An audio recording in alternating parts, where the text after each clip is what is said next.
Leta tusembeze wana uliko stand kama ndivyo zichepe zinozochepe nanga zayakana zenye ndimo mwezinchi wale basi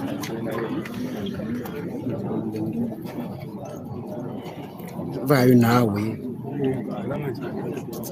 sawa papa.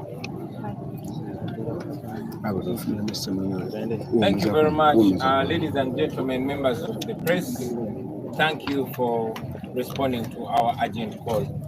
So this morning we set off from here to head to Palisa, but when we reached Seziwa Bridge, as usual, the police had blocked the bridge. We could not pass, and then they also surrounded us from behind. We reached to them and asked what the problem is. Of course, they could not give us explanations. Many of them were saying the orders from above, we cannot proceed with what we were supposed to do. So they chased us back. Of course, along the way, they tear gassed the people that stood on the roadside, waved to us, which is illegal, which we condemn. Reaching here, we found a letter that the police wrote to us, signed by Frank Mosiba. And it was to this effect. One, they said they asked us to show them the program and schedule and time of our activities, which we did. They claimed that we were meant to give them proof of permission from the owners or the controllers of the venues that we intended to use. We had done that, and we had given them that evidence. You know, they also asked us to give them proof of guarantee of public safety in terms of security and health, which we gave them. They also asked us to liaise with security people, the RPCs, DPCs, and DSOs. We did that. However, in the same letter, there were some ridiculous demands. Among them were that we don't hold public rallies and processions. But as you all know, other groups, other political parties, pressure groups, and political actors are having public rallies and they're having processions. We had carried a few pictures for you, ladies and gentlemen. As you can see, SJ, would you help me show the pictures? Even just as recent as yesterday, Mohozi's people were in the middle of Kampala carrying out a procession. That was yesterday. No police officer stopped them, no military stopped them, there was no tear gas or any. And these include even illegal ones, because an acting army officer is prohibited from engaging in partisan politics. But that is not our business, that is the illegality that we're used to. What we don't understand, what we don't agree with are the double standards. They are stopping us from having public rallies and processions. Other actors are having public rallies and processions. They, in this letter, asked us to have our activities in town halls, in enclosed halls. And as you can see, other people are having their activities in open air. So we are disturbed with the double standards of the police. They claim that other entities are law-abiding citizens, and that's why they're not stopping them, that they're following the directives. But we wonder which directives they are following that we are not following. They also ridiculously asked us to tell them the numbers of the people that we are expecting. Now, we don't know how to tell the numbers that we expect, because we know we have so many supporters, and it does not break the law to address our many supporters, especially when we have made it clear to them. This is our call. We are not contending the regulations. We are contending the double standards. We are contending the banning of our activities, and yet we are a legal entity. We are a registered political party. We've been asked to meet them on Monday to discuss this. So we've sat in a meeting with my fellow leaders and we've agreed that on Monday, a group of our leaders will go to the police headquarters and engage the police and tell them the truth that we are telling you now, that they are operating on double standards. They are reduced to playing politics, and that is embarrassing them. They are spoiling the name of the police force, and the double standards should stop. So we were meant to proceed tomorrow to Tororo, and then on Monday we were meant to go to Mityana.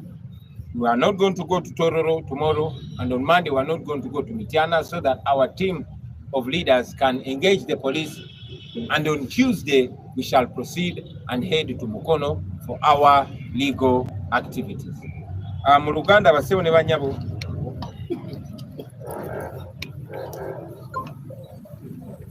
Oh yes, thank you very much. Look, in the letter they wrote to us that we just found here a short while ago, they asked us to go for a meeting. It is the police that has invited us to that meeting on Monday, which we have not rejected.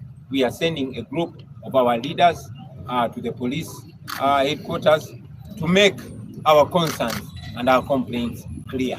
And on Tuesday, we shall proceed and go to Mukono. Mpozi mu Luganda, mumaze okubebaza olw'okujja okuwuliza ensonga yaffe. Amakyaga leero twasimbudde nga tugenda Palisa okukwatagana n'abantu baffe nga bwe twabasuubiza mu feezi eno ey'okubiri ey'okutaagalaza kwaffe eggwanga lyonna lyonna ekiri mu mateeka. Tutuuse ku lutindo lwasezibwa nga poliisi erusazeeko era netwebulungulula netwetolola ne gye tubadde tuva netulemesa okweyongerayo. Bakulembeze bannaffe bageze ne babuuza lwaki batulemeseza okweyongerayo ate nga byetukola biri mu mateeka, tebatuwadde ensonga nambulukufu naye batugobereza tiyagaasi. Era mu kkubo yonna gye tuyise Nakifuma n'ewalala n'okuwubira obuwizi abantu kubadde musango nga baba kuba tiyagaasi era abantu bafe abamu bafunye ebisago. Bwe tukomyewo wano tusanzeewo ebbaluwa ng'eva ku police headquarters era ng'esayiningiddwa omwami gwe bayita Frank Mwesigwa. Ebbaluwa eyo ng'egamba bino wammanga. Ekisooka ng'egamba nti otuukiriza ogenda maaso n'enkuŋŋaana zaffe, tulina okulaga poliisi puroguramu yaffe n'obudde bwe tuteekateeka okukoleramu ezo nkuŋŋaana kye twali twakola edda. Ne batusaba nti tulina obbalaga olukusa olw'abo bannannyini bifo oba ababiddukanya bwe tugenda okukolera enkuŋŋaana ezo kye twali twakola edda. Ne batusaba nti tubalage obukakafu obulaga nti waliwo okwerinda n'ebyobuyonjo mu bifo bye twateekateeka okubamu enkuŋŋaana kye twabalaze kye twali twabalaga olwedde. Ne batusaba n'okutusaba tukwatagane ne ba RPCs ba DPCs n'abalala kye twali twakola. Naye mu bbaluwa ey'emu gye batuwandiikidde mubaddemu ate ebintu bye tulowooza nti si bya bwenkanya ate si bya butegeevu. Mwe muli bino wammanga. Batusabye nti tetukola rallies mu lujjudde, tetukola rallies oba tetukola nkuŋŋaana nga ziri mu open oba nga ziri mu bisaawe oba ebifo ebitali biggale. Netubuunya lwaki ffe batukugira naye ate ng'ebibiina ebirala n'abantu abalala n'abakulembeze abalala ne bannabyabufuzi bo bagenda maaso n'enkuŋŋaana zaabwe mu kyere.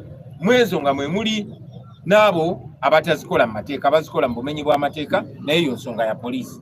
Naye ate ffe buli kimu kye tukola mu mateeka bakiremeseza. Munajjukira basebo ne bannyabo nti n'olunaku olw'eggulu Muhoozi n'abantu be bayisiza ekigulu mu kibuga Makati, tewali poliisi yabakuteko, tewali tiyagasi yabuze. Bino byabadde mu kibuga Makati olunaku lwajjo. Munajjukira nti Balamu abadde akola enkuŋŋaana mu open, Kabanda abadde akola enkuŋŋaana mu open, n'abakulembeze abalala ne bannabyabufuzi abalala. Ate nga tetukirinako buzibu. Kye tulinako obuzibu lwaki ffe aba NUP tebatukkiriza kweyagalira mu ddembe lyaffe ng'ate tetulina tteeka litumenye. Mu bbaluwa eyo batugambye nti bwe tuba twagala okukola enkuŋŋaana zaffe tunazissa mu zihoolo embike oba mu bifo eby'abantu abagere nga biri munda mu nnyumba. Ne twebuuza lwaki abalala basinkanira bantu mu bisaawe, lwaki ffe tetukkiriza kusinkana bantu mu bisaawe. Batusabye n'ekirala kye ndowooza nti kiri very unserious, si kya kintu kikulu. Batugambye nti tulina okubawa ennamba y'abantu be tusuubira okujja mu nkuŋŋaana zaffe.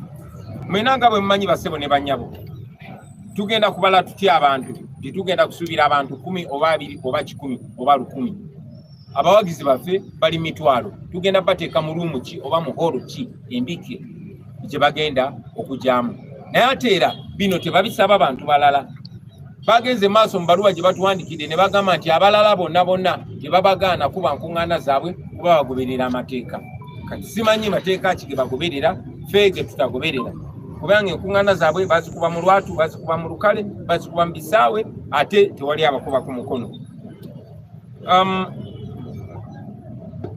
twagala okukimekinga clear nti tetuwakanya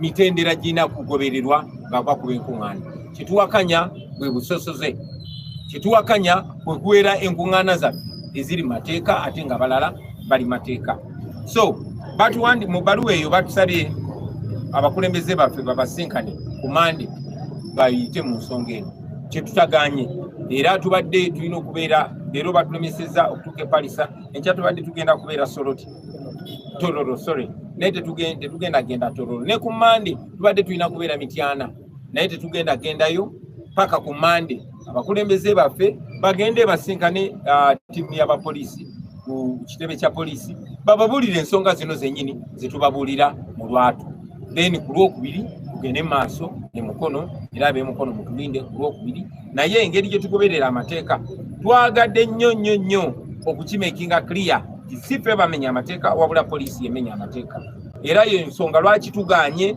okulwanagana nabo tuganye osindikagana nabo boka bakole buli kya nsonyi bakole buli kimenya amateeka kasita kamera zammwe kweziri kasita mulabe ebigenda mu maaso so tugenda kusindika abakulembeze baffe bagendeyo ku police headquarters ku Mande ab'emukono musuubire ku Lwokubiri n'abalala gye tutanasobola kutuuka ab'ekamuli ab'epalisa ab'etororo tujja ku Lwokubiri tugenda kubeera nammwe abantu b'emukono ate ku Lwokusatu tujja kubeera nammwe abantu b'e Masaka mwebale nnyo mwebalire ddala nina kyendeseeyo sina kyendeseeyo mwebale nnyo mwebalire ddala ndoza kati ne bwetute so much.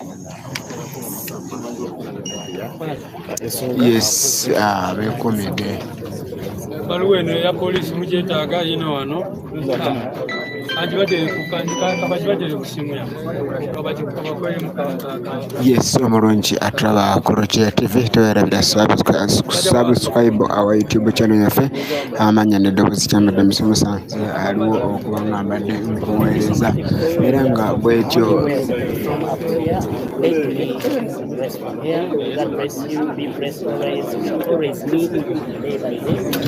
embeera bwetyo bw'erigwe muganda wange yekomedde ku Roger TV amanya n'eddoboozi kyambadde musomesa era nga bulijjo twewerabira subscribe our YouTube channel yaffe okono mukadde ako ojja kuba ofuna notification buli kimu ekiba kigenda mu maaso nga bwe bapulezidenti babagambye ku Lwokubiri tugenda mukono mukama abatukuumire tujja kubanga tuddamu gwe bwolaba notification yonna omanya mba nkomyewo era mba nkuwa update mba nkuwa buli ekiddako mukama abatukuumire tujja kuba tuddamu